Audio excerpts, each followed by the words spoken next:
Christian culture today is deeply rooted in the idea of feelings, especially feeling God, feeling close to Him. If we don't feel Him, something must be wrong.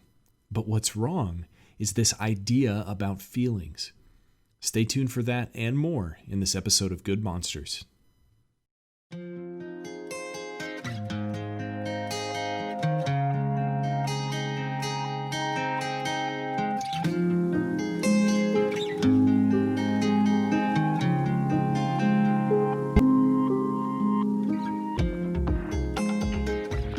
Again, welcome to Good Monsters, the podcast that takes a critical look at modern Christianity and Christian culture from a biblical perspective. My name is Cody Lawrence, and today we're going to be talking about the impact of emotion on faith. I think this is a super important issue for Christians to think about because I think emotions play a heavy, if not predominant role in maybe I would even say most Christians' faith nowadays. And so I was thinking about this and where this role of feelings kind of came from in the Christian culture, because later on I'm going to argue that we certainly don't see it in the Bible. And as I was thinking about this, I think it might have something to do with two things, with both our culture's view of God and who He is, and also our culture's values and how we are imposing them on Christianity. So let's talk about that. I think in our culture, we have certain values and we push those values onto Christianity sometimes where they may or may not exist, and sometimes those values get accentuated. Where our culture kind of takes over and puts a blanket over our faith, when what should be happening is the opposite. Our Christianity should blanket our culture and change us and transform us. And I think it does, and in general it has, but I think the opposite can happen in some cases, and I think that's exactly what's happening with this idea of emotions' impact on our faith in our culture today. So in the West, we have a very individualistic culture. There's a lot of subjectivity. What matters is what I think, what I want. Individual freedom is supremely important. So individualism is placing the value over the individual and the individual's wants and needs and value over the value of the collective or of the group or of say anything that is more objective than the person itself. So the individual is what's important in individualism. I would say that this coincides very closely with subjectivity. What matters is what I think, the subject. I am the subject, and in subjectivity, that means the subject has the value, and it kind of creates the rules. And so our culture is very individualistic and subjective, and we see that entering into our Christianity, and I'll get to that in a second. But I think individualism isn't necessarily a bad thing. I've seen the bad side of the opposite worldview, collectivism, living in Japan. Any kind of worldview, I think it's a good thing to value the individual. I also think it's a good thing to value the collective. And in whatever the truth is, both the individual and collective has value, like the group, the family, the country, and also the individual. Both of those are valuable in their own different and unique ways. I personally lean towards the side of individualism. I think God created us with value. I think the individual holds far more value than the group as a whole, because a group is just a collection of individuals. So any value that a group holds is merely because the individual holds value themselves and then creates the group. But regardless, I think individualism taken too far can be a bad thing. Just like collectivism taken too far can be a bad thing. There needs to be a balance to some extent between the two of these things. Not only a balance, let's say, but just not taken to an extreme.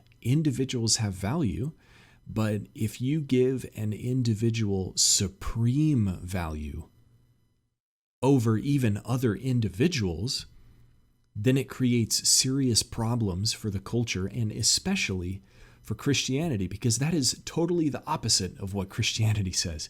You are not the most valuable thing. You are valuable, but you're no more valuable than every other individual. And you're certainly not more valuable than the God who created you. And I think that is exactly where the problem enters into Christianity, because of individualism in our culture bleeding into our religion. And we see this happening, this individualism taken to extremes, I think, all the time. It happens in school. We see it at work. We see it in politics. We even see it manifesting itself in our laws. And we even see it in church now in obvious ways. For example, how many times have you been in church and you yourself, or you've heard somebody else say, complaining about worship and saying, I don't really like this music, or I don't prefer this, but, like nitpicking the worship leader's choice of songs. Well, newsflash, worship isn't about you. It never was. But even in our culture, and it's not just like a young person thing either. It's not an old person thing. It's an every single person thing. I think we have a tendency to think that older people in the church have more of a bent towards having strong opinions about things in the church, but that's not totally true at all. Everybody is like that in their own different ways. If people have strong opinions about the worship music and it's not theological, it's just opinion based, then that's selfishness. And that's exactly what it is. It's selfishness, isn't it?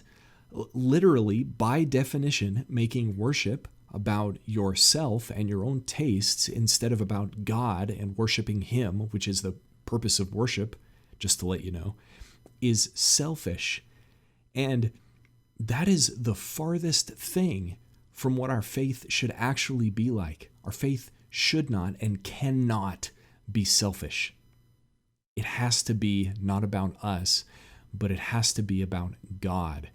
Biblically, that is what our faith should be centered on. It absolutely should not be centered on ourselves. It should not be individualistic to the point that I am raising myself and my desires and my wants above every single other person and everything else in the world and in my life. When my opinions and my desires become even more important than the God who created me, then that's not following God. That's creating a God out of yourself and then following it. And let's find a verse to back this up. Matthew 16:24 says, this is Jesus speaking. He says, if anyone would come after me, if anyone would follow me, in other words, let him deny himself and take up his cross and follow me. So to be able to follow Jesus, we need to deny ourselves first. Is that happening in our Christian culture today? Is that happening in your own faith? Is it happening in your church? Do you see people acting selflessly, or do you see people acting selfishly? I think another thing that impacts this idea of our own personal feelings and its impact in our faith is the way our culture views God. And so I want to talk about two properties of God, or two characteristics, rather, of God: God's imminence and God's transcendence. Do not be intimidated by those words. They have very simple definitions. So hear me out. God's imminence means His closeness. God is close to us, both materially and spiritually. God is near us in the physical world. God works in and through the universe as a whole. He's everywhere. We cannot escape God if we wanted to. God holds our universe together, and He holds our bodies and our souls together. So that's God's imminence. He's close to us. So imminence means closeness. There's also God's transcendence that we have to take into account. So at the same time that God is close to us, God is also transcendent. That means he is beyond. He is above us. God is not like us in almost any way. God is like incomprehensible. God is huge, bigger than we could possibly imagine. God, without coming close to us, is totally unknowable. He is not like us. He is above us. And that's what God's transcendence means. And as you can probably imagine, looking at God's closeness, but also God's farness, both of those things are true at the same time, where God is both close to us and he is above us at the same time. It's kind of hard to balance the two.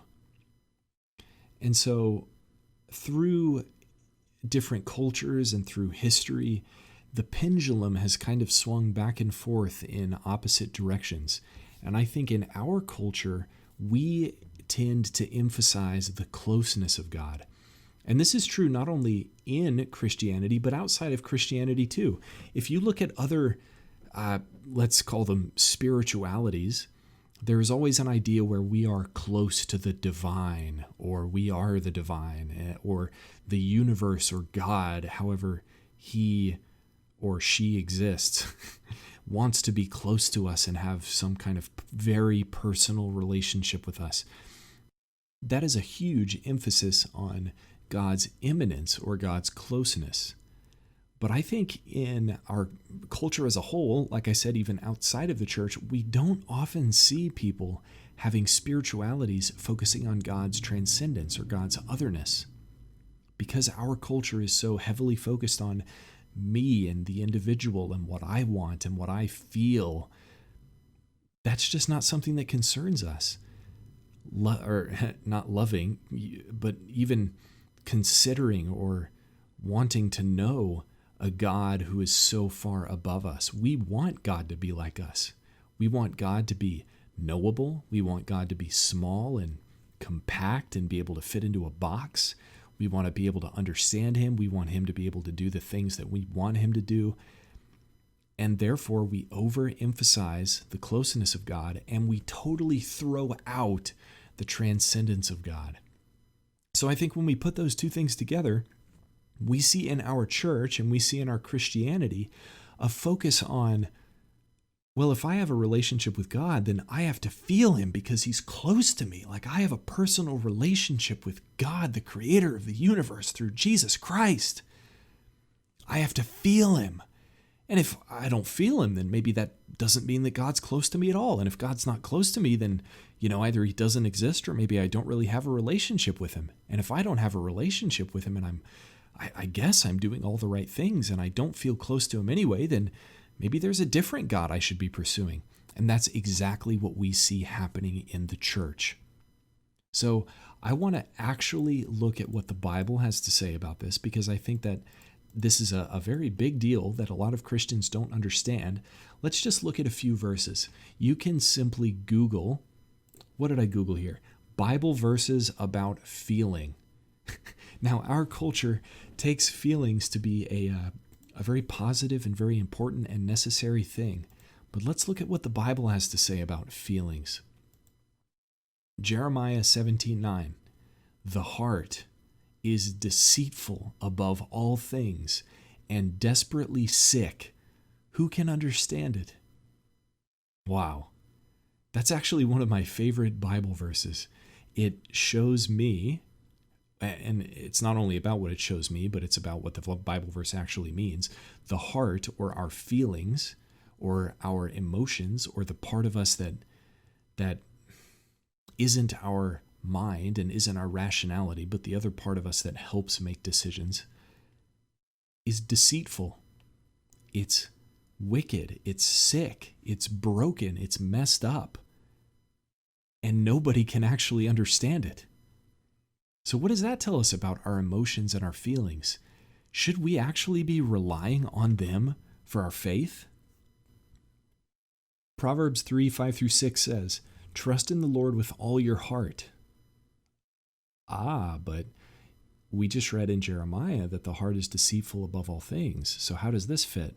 Well, if we read this verse in context and continue on, Proverbs 3:5-6 says, "Trust in the Lord with all your heart, and do not lean on your own understanding."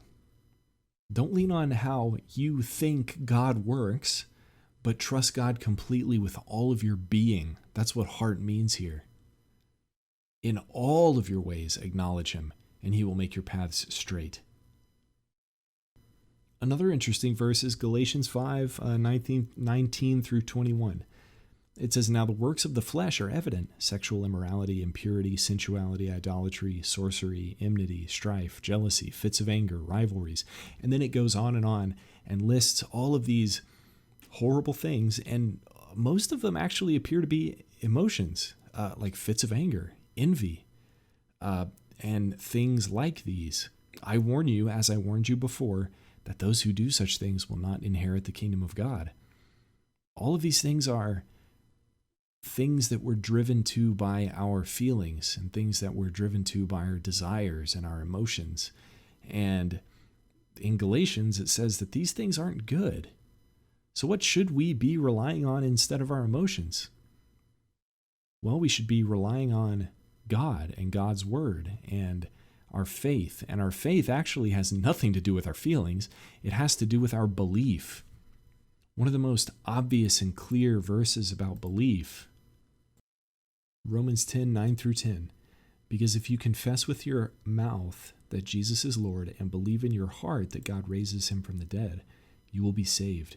For with the heart one believes and is justified, and with the mouth one confesses and is saved." So it has nothing to do with feelings here. It has to do with belief. And belief is a choice that the mind makes. It's not something that we can feel, because our salvation is not something that we can just go in and out of. Depending on if we feel happy or sad, we cannot lose our salvation, unless that is exactly how we base our salvation. If we believe that we have a relationship with God just based on our feelings, we can lose those feelings, and therefore we lose our faith. So can you really say you had a relationship with God in the first place? I was reading a book recently called Church of Cowards by Matt Walsh, and I heavily recommend the book. I'm not done with it yet, but it's a great read so far. And in part of the book, he's discussing the feeling we get when we feel far away from God. And he says in his book, "But consider this. In those moments, does it feel like there are 2 trillion galaxies in the universe? Does it feel like space is filled with planets, stars, black holes, and a billion other marvels? Does it feel like dinosaurs once roamed the earth? Does it feel like the pyramids are real? Does it feel like ancient Rome ever existed?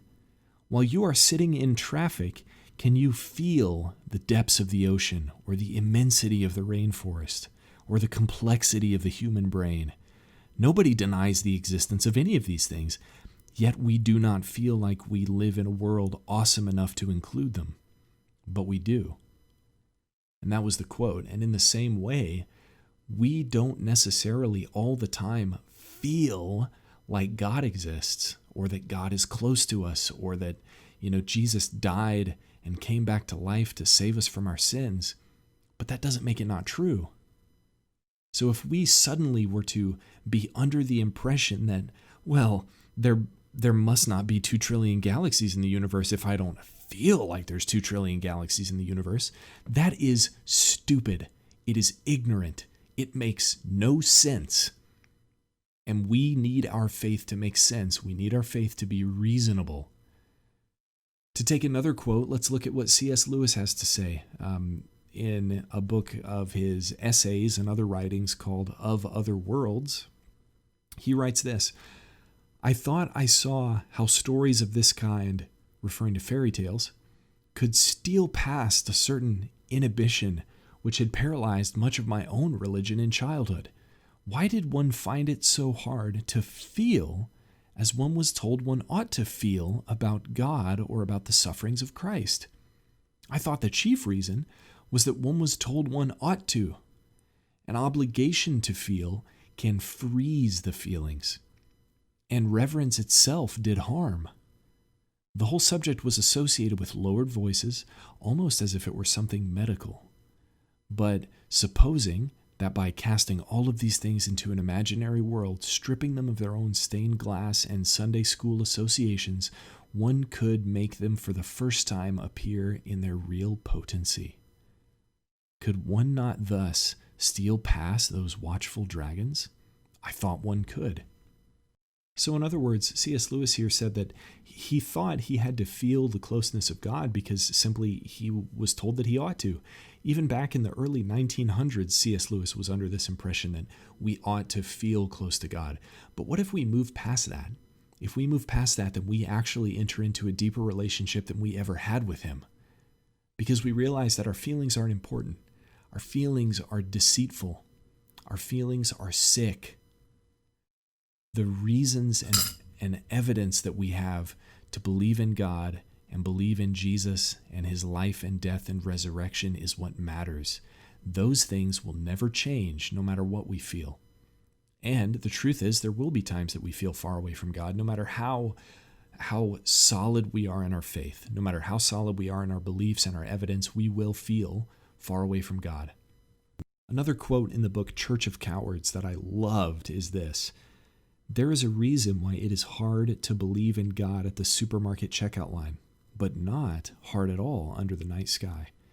Perhaps the answer is to spend more time under the sky and less time in the checkout line." So when I was a youth pastor, I had a conversation with a girl's mother one time, and this girl was visiting our youth ministry from somewhere else because she had some friends here. She would typically attend somewhere else. And the mother found me one day throughout the week because she attended our church, although her daughter attended a different church. Her mother said, "I just wanted to let you know that my daughter didn't really feel God today or yesterday," whenever she was talking to me. "My daughter didn't really feel God, and I just wanted to let you know that so you can think about ways to improve your service." And I'm definitely not saying that the service was perfect in any way. I'm not sure that there is a perfect service. The thing that I focused on as a youth pastor was just teaching the Word of God. We had worship, we had games, we had all the typical stuff that a youth ministry would have, except that I focused on the Word and not focused on the games, although we still had the games. Anyway, I had a conversation with her, and I asked her, "Well, what did your daughter get out of the service yesterday?" And she couldn't tell me. Her daughter didn't tell her that. And I said, "Okay, well, what did she get out of the other service that she was at last week? Can you tell me what she learned?" She couldn't tell me. Her daughter evidently wasn't learning anything, but she was just swept up in the emotions of at this other service. Evidently, they would tell stories about all of the terrible things that would happen to them in their lives, and she would relate to that because she had a difficult life herself. And to her, that was feeling God because she was around these other people who called themselves Christians for the most part, and they were saying how good they felt because they felt like God loved them in the midst of all of these challenging things in their lives. But what about the people who didn't feel like God loved them during the midst of those challenging things? An enormous amount of Christians leave their faith because of not feeling God in challenges and because they don't have good reasons to believe. And I told this mother the exact same thing. Look, if your daughter, in a nice way, I didn't come across the way I'm speaking now. I was trying to be as winsome and attractive as possible when I was speaking to her. But the point that I was trying to get across was, if your daughter relies on her feelings and her faith, and she skips from church to church and just relies on feeling God as the basis of her faith rather than hearing the Word and understanding the Word, then she won't have a faith before too long. And that is a serious problem. It was a serious problem for her and her daughter, and it's a serious problem for you, Christian. If you're listening and you don't fully have good reasons to believe that Jesus lived, died, and came back to life, and that you know that God exists, and that you know why the Bible is true, and that your faith isn't resting on your feelings and how close you feel with God, but your obedience to Him and His Word, then there's a problem if that's not happening. So what you need to do is change the way that you think about your faith. If you think about it this way, you should let the Bible and what the Bible has to say overcome your culture and your tendency towards individualism and your tendency towards believing that you and your needs and your desires are the most important things to be met, and you need to turn that to God.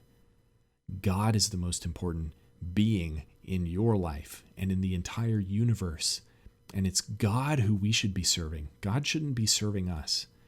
And the more we consider that, and the more that we make our lives about God instead of our lives about what God can do for us, then perhaps at that point, the more close we actually will feel with God in a sincere way and in a strong and substantive way, in a way that we've never felt before when our faith is just based on if I hear a good worship song this week. So do me a favor and think about that, and then pass that idea on to others and encourage others to base their faith not on how they feel, but on what they know and about their obedience to God. Because if our faith is about us, like I said, it might not be faith at all. So thanks for listening to the Good Monsters podcast. Stay tuned for the next episode.